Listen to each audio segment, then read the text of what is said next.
Hi friends, ಎಲ್ಲರೂ ಹೇಗಿದ್ದೀರಾ? ಚೆನ್ನಾಗಿದ್ದೀರಾ ಅಂತ ಅಂದ್ಕೊಂಡಿದ್ದೀನಿ. ಇವತ್ತು ಬ್ಲಾಗ್ ಏನಂದರೆ, ಒಂದು ಪೂಜೆ ಬಂದಿದ್ವಿ, ನಮ್ಮ ಮಂದಿರ ಪೂಜೆಗೆ, ನಮ್ಮ ಮಂದಿರ ಪೂಜೆಗೆ.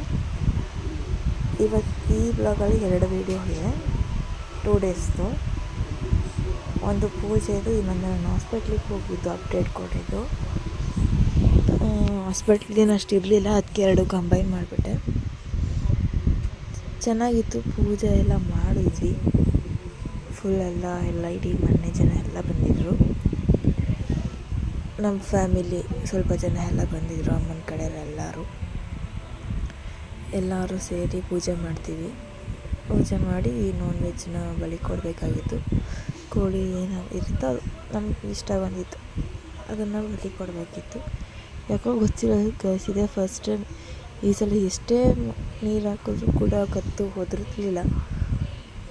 ಎಲ್ಲ ಹೊದ್ರುಬಿಟ್ಟೆ ಎಲ್ಲ ತಲೆ ಕಟ್ಟು ಮಾಡೋದು. ಕೋಳಿಗಳೆಲ್ಲ ಕುದ್ರೋದು. ಇದೆಷ್ಟೇ ಟ್ರೈ ಮಾಡಿದ್ರು ಕೊನೆಯವರೆಗೂ ಹೊದಿರಲಿಲ್ಲ. ಅದೇ ಅರ್ಧ ಟೈಮ್ ಆಯಿತು. ಫುಲ್ ಬಿಸಿಲು ಎತ್ಕೋತ್ಕೊಂಡು ನಮ್ಗೆ ನಿಲ್ಲಕ್ಕೂ ಆಗ್ತಿರಲಿಲ್ಲ. ಎಲ್ಲ ಕೋಳಿ ಹೊದ್ರಬಿಟ್ಟು ಕಾಯ್ತಾ ಇದ್ದರೆ ಇದೊಂದು ಒಂದು ಹೊದಿರಲಿಲ್ಲ. ಕೊನೆಯವರು ಕಾದ್ವಿ. ಆಮೇಲೆ ಅದನ್ನೆಲ್ಲ ಕಟ್ಟು ಮಾಡಿ ಅದನ್ನೆಲ್ಲ ಹಂಚಿ ಎಲ್ಲ ಇದು ಮಾಡ್ತಾ ಇದ್ದರು. ಅದೆಷ್ಟೇ ಟ್ರೈ ಮಾಡಿದ್ರು ಎಲ್ಲ ಪೂಜೆ ಗೀಜೆ ಎಲ್ಲ ಮಾಡಿದ್ರು, ಏನು ಮಾಡಿದ್ರು ಹೋದರು. ಎಲ್ಲ ಕೊನೆಗೆ ಹೆಣ್ಮಕ್ಳೆಲ್ಲ ಸೇರ್ಕೊಂಡು ಮಾಡಿದ್ರು, ಹಿರಿಯರೆಲ್ಲ ಮಾಡಿದ್ರು. ಏನು ಮಾಡಿದ್ರು ಸರಿ ಹೋಗ್ತಾ ಇರಲಿಲ್ಲ.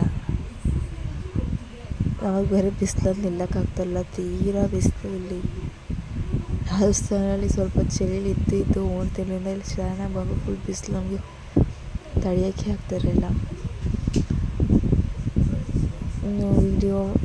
ಮೊದಲು ವೀಡಿಯೋ ಮಾಡೋಕ್ಕಾಗಿರಲಿಲ್ಲ. ಸೊ ತುಂಬ ಲೇಟಾಗಿ ಅಪ್ಡೇಟ್ ಮಾಡ್ತಾಯಿದ್ದೀನಿ ವೀಡಿಯೋ. ಮತ್ತು ನಂದು ಹಾಸ್ಪಿಟಲ್ ಇವತ್ತು ಹೋಗಿದ್ದು. ನಂದು ಹಾಸ್ಪಿಟಲಲ್ಲಿ ಏನಂದರೆ ಎಲ್ಲ ನಾರ್ಮಲಾಗಿ ಬಂತು, ಅದೊಂದು ಖುಷಿ ಆಯಿತು.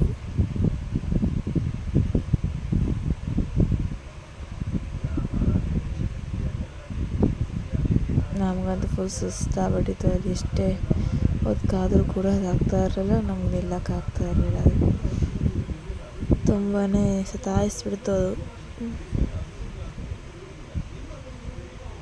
ನನ್ನ ಮಗಳಂತೂ ಮಲ್ಕೊಂಡ್ಬಿಟ್ಲು ನಮ್ಮ ಅಮ್ಮನ ಮೇಲೆ. ಸ್ವಲ್ಪ ಹೊತ್ತು ಮಲಗೋದೇ ಇದೆಲ್ಲ ಸೌಂಡಾಗಿ ಮಾಡ್ತಾಯಿದ್ಲು. ನಾವು ಕಾದ್ವಿ ಏನು ಮಾತ್ರ ಹೋದ್ರಲ್ಲ ಕಾಸೋದು. ಕೊನೆಗೆ ಮುತ್ತೈದರೆಲ್ಲ ಪೂಜೆ ಮಾಡಿದ್ರು. ಅದೆಲ್ಲ ಮಾಡಿದ್ರು ಕೂಡ ಹೋದ್ರಲಿಲ್ಲ. ಕೊನೆಗೆ ತಪ್ಪು ಕಾಣಿಕೆ ಅಂತ ಹಾಕಿ ಕಟ್ ಮಾಡಿದ್ರು. ಅದನ್ನ ನಾವು ನೋಡಬಾರ್ದಿತ್ತಂತೆ.